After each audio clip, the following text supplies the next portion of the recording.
I first competed for this pageant, Miss Universe Canada, was 14 years ago when I was 20 years old. And I didn't know anything about the pageant world. I was going in just completely like blind, didn't know the prep, didn't know how much it cost, didn't know the sponsors, the training. I went in, and I remember I was the only Indigenous woman competing that year, and I experienced a lot of hate from the media. Wow. A Toronto newspaper in 2010 wrote an article. They wrote, "There's an Indigenous woman competing this year. I wonder what she's going to do for her talent. Is she going to chug Lysol or sign welfare checks with her toes?" And What? they printed my picture next to that. And that back then was okay, which is not, but that was printed. And I remember I felt so broken because when people see it in print next to it, they think it's true.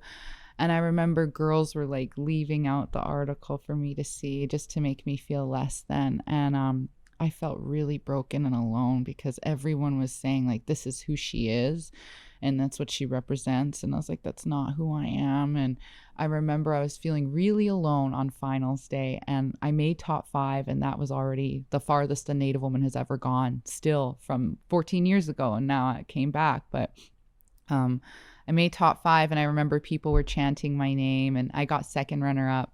But it was after the pageant. I remember like during when they were chanting my name, I heard drums and women trilling, singing it like we do. And I was like, I think I'm going crazy. I was like, I think I'm going crazy because I was feeling really down.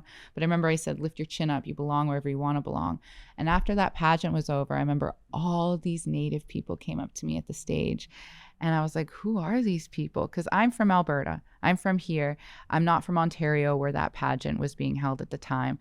And all these Native people from around Ontario, from different reserves, came there to that pageant. They came up to me and they said, we saw the article. And I was just like, oh God, like, oh. And they're like, but we want to let you know that like, you're never alone. Your people always have your back. You're never alone. And that like made me cry. And to like hear the drums and the trilling, like that gives you power. Culture gives you strength. It gives you power. And when that happened, I thought like, yeah, I'm never alone. There's always someone looking up to me, always someone watching and encouraging me and supporting me, even if it's quietly. So that lit a fire under my, I don't want to swear, under my booty, under my ass. ass. It lit a fire under my ass, and I've been going since.